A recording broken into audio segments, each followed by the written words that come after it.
What is going on, guys? In today's video, I will show you the best Righteous Fire Chieftain build in Path of Exile 3.26. This setup is all about unleashing massive burning damage in an AoE around your character, while regenerating through the self-inflicted fire. By leveraging the immense power of the Chieftain's Ascendancy, the build focuses on fire damage scaling, life regeneration, and endurance charge synergy. And once activated, the Righteous Fire will continue to burn enemies without the need for constant casting, which creates an easy gameplay loop that relies more on positioning and timing than just simply spamming buttons. If you are looking for this build's path of building, then click my link in the description. And before we continue, thanks to U4GM, they are a pro website that provides PoE1 boosting, items and even currency with a cheap price and fast delivery. They have over 17,000 positive comments, and this website is really worth a try. So make sure to use my discount code KAID for extra 6% off.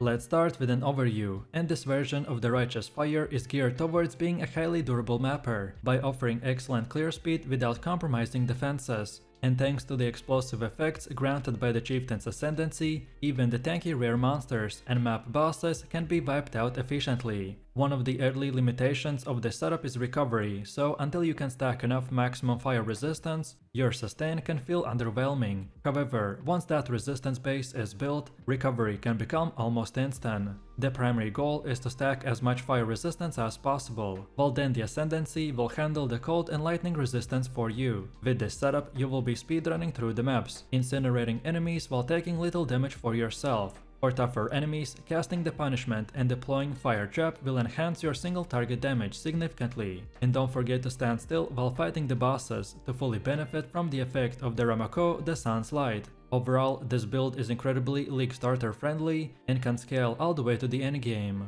Now let's talk about leveling, and as alphas know, if this is your first character, then you will want to create a witch and take her to level 4. This will allow you to get access to more important gems early on, so complete the breaking some eggs and the medicine chest quest to unlock these. The key gems you will purchase will include the Rolling Magma, Elemental Proliferation Support, Frost Blink, Flame Wall, Summon Phantom Support, and the Holy Flame Totem. Your initial setup will involve Rolling Magma linked with the Elemental Proliferation, and then later the Combustion Support. Flame Wall is great for adding burning damage early, and the Holy Flame Totem linked with the added fire damage and the Summon Phantoms will give that extra offense and utility. Make sure to pick up Determination, Vitality, and Purity of Elements as soon as they become available. These auras will significantly enhance your survivability. Then Frostblink will remain your mobility skill through the leveling. And then in Act 3, switch to the Flammability for Curses, and then later replacing it with the Punishment. And then finally, after the library quest, you can consider moving to the Armageddon brand for faster clear speed if you want to.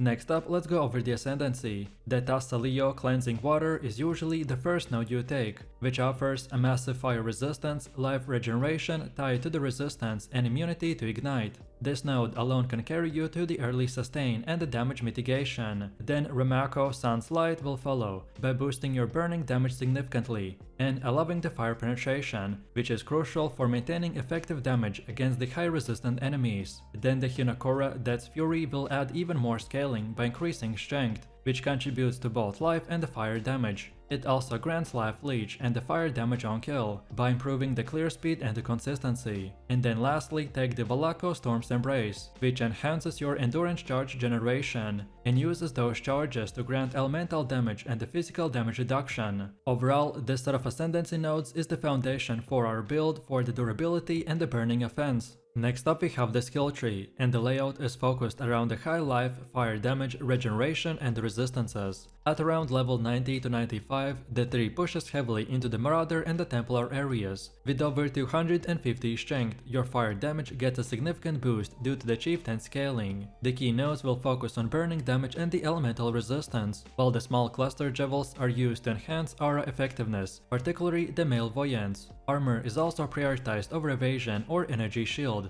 by providing the best mitigation for a build that stands in the melee range. Then the block chance and spell blocks are supplemented for further defenses. The Chi supports the core idea of the Righteous Fire, which is a build that survives its own burning damage while using the same burn to obliterate enemies in seconds. The core damage scaling of our build is split into a bunch of categories. So first we have maximum life, which directly affects the burning damage. This makes the high life rolls on gear crucial. However, remember that life does not scale your fire trap damage, so modifiers like the fire damage over time multiplier and burning damage are still important to maintain. So pretty much we will have to play this type of balanced game between these both forms of scaling. Then, when it comes to skill gems, the setup is fully tuned for the most optimized setup. The Righteous Fire is linked with the Awakened Elemental Focus, Awakened Increased AoV Effect, Awakened Burning Damage, Life Tap and the Swift Affliction, by providing a potent blend of aerial damage, burning efficiency and the sustainability.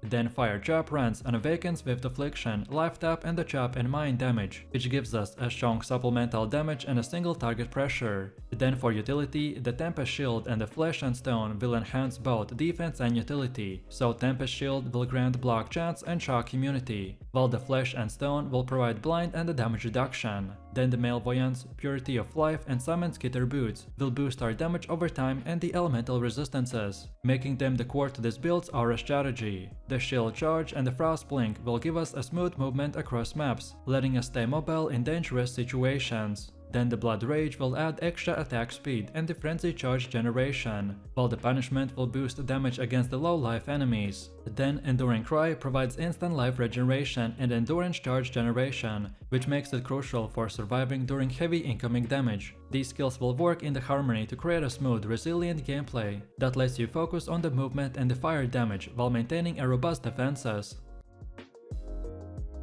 Next we have gear. Your helmet should be a high armor elder base with a burning damage and a concentrated effect support. By using Harvest Reforged Life, it will help with these modifiers, and then later upgrade to the Archdemon Crown for additional gem levels. The amulet we should focus on is life, damage over time multiplier and resistances. Then bases like the turquoise, jade or the marble amulet are useful, depending on your attribute needs. Then Cloak of Flame is your ideal chest piece due to its physical damage mitigation. Alternatives like the lightning coil can work, but require more resistant balancing. For gloves, the pure armor base with a high life regen, which can be up to 21%, are ideal, and they are great for additional chaos resistance and dexterity. Use Exarched Influence to get Ignite Proliferation for clear. Then your boots should have a 30% movement speed, high life and regeneration. Then Annihilation Approach is a strong endgame option. Then belts offer the highest source of flat life regen. Then Immortal Flesh is a great early option, and later you can craft an Elder Stygian Vice. Then rings should cover life, resistances and chaos resistance. I recommend to consider crafting with the essences of Delirium for damage.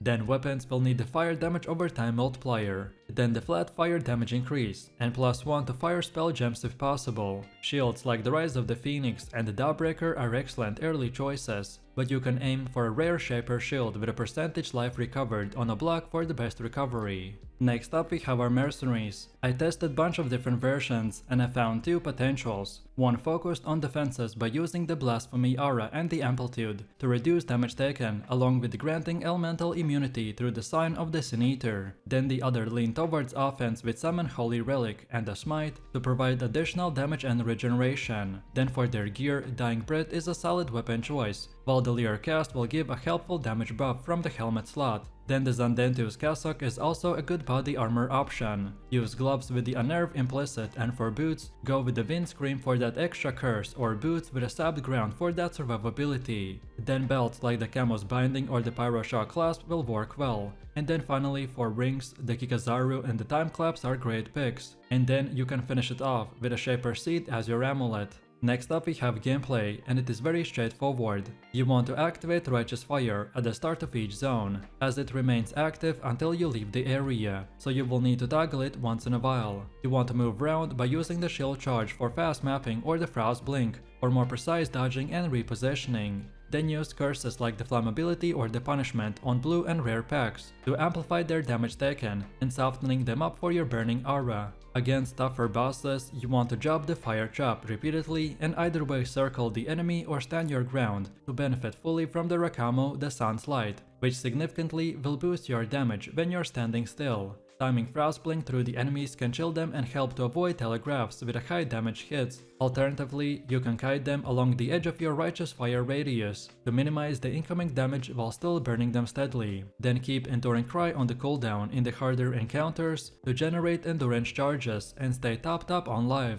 Your survivability will allow you to face tank many hits, but smart positioning and maintaining uptime on the fire trap and the curses will optimize your damage output even more. Overall, the build rewards awareness and the rhythm by balancing tankiness with continuous aerial control through the burning damage and much more. So let me know what you think about this build in the comments below. If you enjoyed this, then you definitely don't want to miss my previous top 10 best builds video, where I showed even more powerful builds. So click the screen now and I'll see you in the next one.